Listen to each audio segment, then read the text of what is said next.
L'équipe, on se retrouve dans cette vidéo où je vais te montrer mon nouveau programme de musculation pour exploser les clichés. Il n'y aura pas que de la muscu d'ailleurs, tu vas voir ça rapidement. Donc l'objectif, quel est l'objectif de ce programme?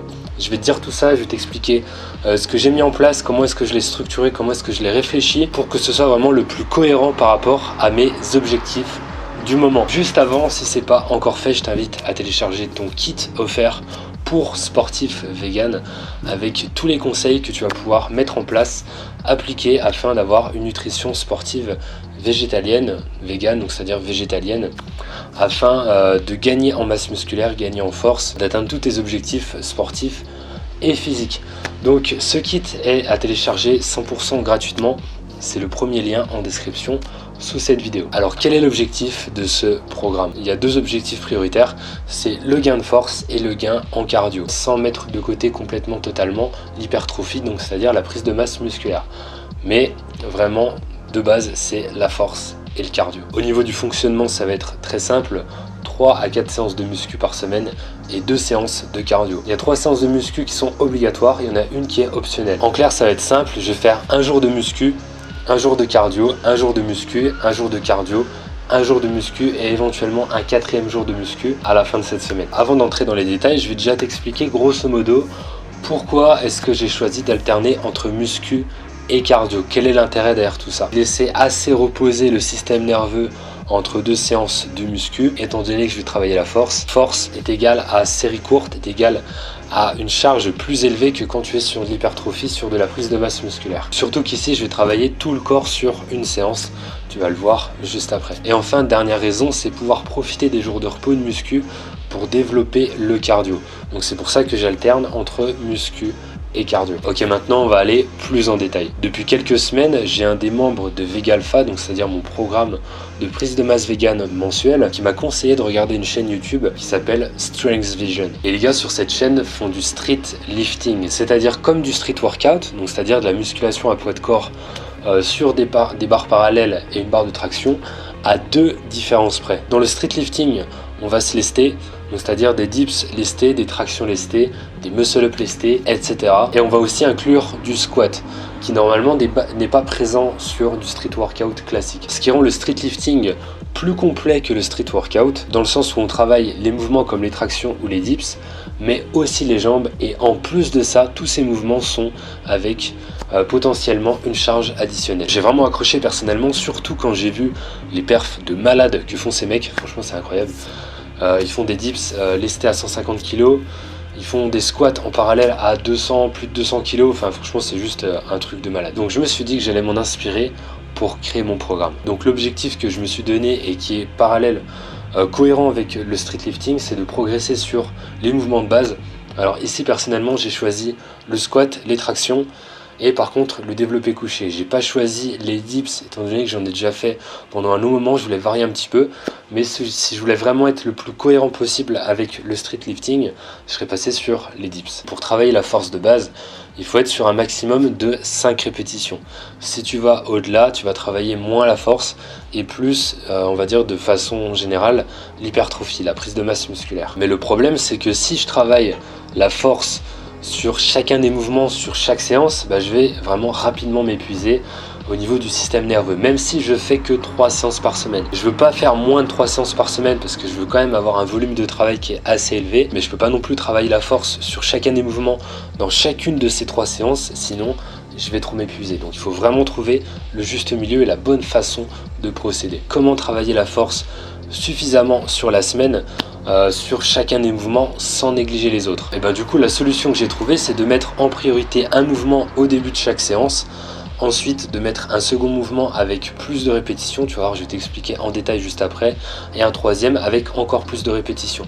Parce que encore une fois, au début, donc tu as ton système nerveux qui est bien chaud, t'es pas fatigué étant donné que tu viens de démarrer, donc là tu peux mettre une charge lourde, des charges lourdes sur un mouvement précis, et ensuite plus tu avances dans la séance et plus je vais du coup diminuer le nombre, diminuer l'intensité des charges et augmenter le nombre de répétitions. Et ce que je vais faire, c'est que je vais alterner sur chaque séance le mouvement prioritaire à mettre au début. Donc en clair, je vais te montrer tout de suite ce que ça donne sur la semaine. Première séance dominante dos, et on commence avec Le premier exercice, donc prioritaire, en force, qui va être des tractions pronation.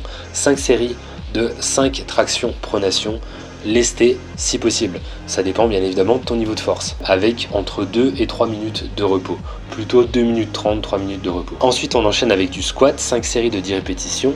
Premier exercice était le dos. On enchaîne maintenant avec les jambes. Puis je vais faire du développé couché pour travailler maintenant le torse. 5 séries de 15 répétitions. Et comme tu peux le voir, premier exercice dos, donc 5 séries de 5 reps, on est sur des charges qui sont lourdes. Ensuite on passe sur du 10 reps au squat et enfin on termine avec du 15 reps au développé couché, d'accord? Donc le nombre de répétitions augmente et l'exercice va cibler un groupe musculaire différent à chaque fois. Ensuite j'enchaîne sur 2 exercices qui sont orientés push, donc c'est-à-dire orientés poussés. Donc pompe explosive, 5 séries de 15 répétitions, je vais faire mon max de reps en explosif et je vais terminer avec des pompes classiques. Et enfin triceps poulie, 5 séries de 20 répétitions. On enchaîne avec la deuxième séance qui est donc ici du cardio. Séance 1 lundi musculation, séance 2 mardi cardio, séance 3 musculation, etc. Donc ici cardio et ça va être courir avec un gilet lesté. Objectif 20 km avec un gilet lesté de 20 kg. Ça peut être traumatisant bien évidemment pour les articulations, mais personnellement voilà, j'ai envie de tenter ça, c'est vraiment un challenge que je me suis lancé, donc je fais gaffe. J'essaie de courir au maximum sur les pointes de pied pour pas trop créer de tension sur l'arrière du pied. Et pour l'instant je suis sur un 8 km à 8 kg que j'ai validé. Donc maintenant l'objectif ça va être 10 km 10 kg, ensuite 12 km 12 kg, etc. jusqu'à arriver à 20 km gilet lesté, course à pied, 20 kg. Ça va être vraiment un challenge hyper intéressant. Troisième séance, on revient sur la muscu avec une dominante jambe. Donc voilà, très simple, squat, 5 séries de 5 reps, 5 x 5 en début de séance. Alors j'ai fait la course la veille juste avant, en séance 2, je fais de la course à pied avec le gilet lesté, mais franchement ça va, je récupère assez bien, puis ça me donne, c'est complètement différent en fait. Sachant qu'en plus le lundi j'ai déjà du squat en 5 x 10, le mardi je l'ai lesté course à pied, donc en fait les jambes travaillent tous les jours. Ensuite on enchaîne avec du développé couché, 5 séries de 10 reps. Traction supination, 5 séries de 15 reps. Donc encore une fois, tout le corps qui travaille. Squat en début de séance, on est sur les jambes. Développé couché, on est sur le torse. Et enfin traction, dernier mouvement de base pour travailler le dos. Ensuite, j'enchaîne sur 2 exercices, un sur le dos et un pour travailler les biceps. On va commencer avec du tirage horizontal poulie et on termine avec du curl banc incliné avec donc des haltères. Donc ici, tu inclines ton banc environ à peu près à 30 degrés. Donc le fait d'avoir le bras qui est derrière le torse va te permettre d'accentuer le travail sur les biceps, étant donné que la partie haute du tendon du biceps est étirée en arrière. Donc c'est un mouvement qui est très intéressant pour focaliser sur les biceps. Quatrième séance de la semaine, on revient sur du cardio et ici ça va être un petit peu plus libre. D'accord, donc soit je refais par exemple une course en gilet lesté, ou alors je fais une course poids de corps, donc c'est-à-dire sans gilet lesté, ou alors sinon je vais nager, ou alors sinon pourquoi pas du vélo. Donc je vais vraiment varier un petit peu suivant ce que j'ai envie de travailler le jour J sur l'instant. Cinquième séance de la semaine, on avait fait donc le dos en prioritaire en force sur la première séance muscu. Sur la deuxième séance muscu, on était sur les jambes, donc ici c'est le torse. Développé couché, 5 séries de 5 répétitions. Ensuite le dos, traction pronation, 5 séries de 10 reps. Et troisième exercice pour travailler les jambes, fente, 5 séries de 10 répétitions. Ici j'ai pas mis de squat pour varier un petit peu, pour pas faire que du squat non plus toute la semaine. Puis j'enchaîne avec 3 exercices pour mettre du volume sur les jambes. Presse à cuisse, 5 séries de 10 répétitions. Et là on est sur de l'isolation, mais je voulais en mettre quand même un petit peu sur les jambes. Donc leg extension, 5 séries de 20 reps et curl ischio, 5 séries de 20 reps. Et là on a donc terminé les 5 séances de la semaine avec pourquoi pas une 6e comme je te disais en option. Donc le but ici ce serait de travailler le dos, parce que j'aime quand même mieux travailler le dos. J'ai tendance à être plus fort sur le torse, donc j'ai envie d'équilibrer et travailler un peu plus le dos, et en particulier avec du soulevé de terre. Mais encore une fois c'est en option.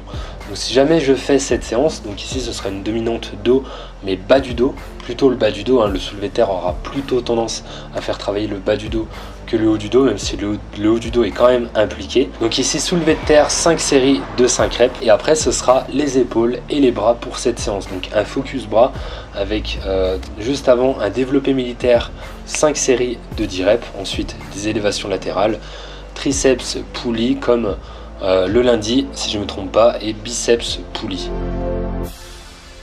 Voilà, c'est fini pour ce programme, j'espère que tu pourras t'en inspirer. Personnellement, j'ai envie de combiner de plus en plus de choses comme ça, j'adore vraiment ça. Je trouve ça hyper complet comme programme, c'est vraiment inspirant, vraiment intéressant, ça varie tous les jours et je sais que je me dirige vraiment vers des objectifs qui me plaisent. La prise de masse musculaire, je pourrais y revenir par la suite, faire ce genre de programme, parce que clairement, en fait, personnellement, à voir comment ça évolue par la suite, mais j'ai envie de faire moins de séances de muscu dans la semaine, d'accord? J'ai envie de me baser sur un max de 3 à 4 séances grand max par semaine, mais j'ai envie de dégager du temps, j'ai envie de dégager des jours pour faire autre chose. Donc soit du cardio ou soit d'autres sports éventuellement annexes. Mais voilà, je suis plus dans un délire où j'ai envie de faire vraiment du focus avec de la muscu tous les jours, 5-6 fois par semaine. C'est plus quelque chose qui m'inspire, j'ai envie vraiment de varier, de sortir de la salle et de faire plein de choses différentes. D'ailleurs, si tu veux aller plus loin, si tu veux démarrer un de mes programmes, n'oublie pas que c'est dans Vegalpha, donc prise de masse vegan, VegaFit 100%, perte de poids, donc Vegalpha c'est prise de masse vegan, VegaFit perte de masse grasse également vegan. Donc je te laisserai les liens si jamais tu veux démarrer ça en dessous de cette vidéo. Et puis voilà, tu auras aussi le guide gratuit pour bien démarrer. Encore une fois, le kit offert pour sportif vegan, la vignette qui va apparaître à l'écran. Et c'est aussi le premier lien en description sous cette vidéo. Et pour avoir de l'énergie pour ces entraînements, bien évidemment, une nourriture vegan de qualité maximale avec des aliments le moins transformés possible. Une cuisson la moins élevée en température également, donc c'est-à-dire des légumes au maximum à la vapeur, un maximum de variété avec des légumineuses, des céréales, des fruits, des légumes, des oléagineux, des graines, des épices, des aromates. Un maximum pour moi, vraiment encore une fois, d'alimentation naturelle, c'est vraiment la base. Et quasi tout le temps en jeûne intermittent. Donc savoir que tous ces entraînements, les entraînements que je t'ai montrés, je les fais à jeun. Alors au niveau du cardio, je vais peut-être prendre quelque chose quand ça commencera à être un peu trop élevé en termes de durée d'entraînement pour pas tomber en hypoglycémie, surtout que ça va vraiment taxer avec le gelé lesté en plus en termes de dépenses caloriques et du coup de dépenses au niveau des glucides. Donc il faudra que je fasse un petit peu plus gaffe à tout ça. Mais au niveau des entraînements, je suis habitué, je travaille en force, en jeûne intermittent, donc c'est-à-dire à jeun. Le matin, j'arrive, je suis complètement à jeun et je mange mon premier repas juste après. Dis-moi si comment est-ce que tu organises toi ton programme? C'est quoi tes objectifs du moment? J'aimerais savoir tout ça. Et tu peux me retrouver aussi sur Instagram, Training Life, pour voir un petit peu ce que je partage en story. Entraîne-toi avec le cœur, mange avec le cœur et on se donne rendez-vous dans la prochaine vidéo.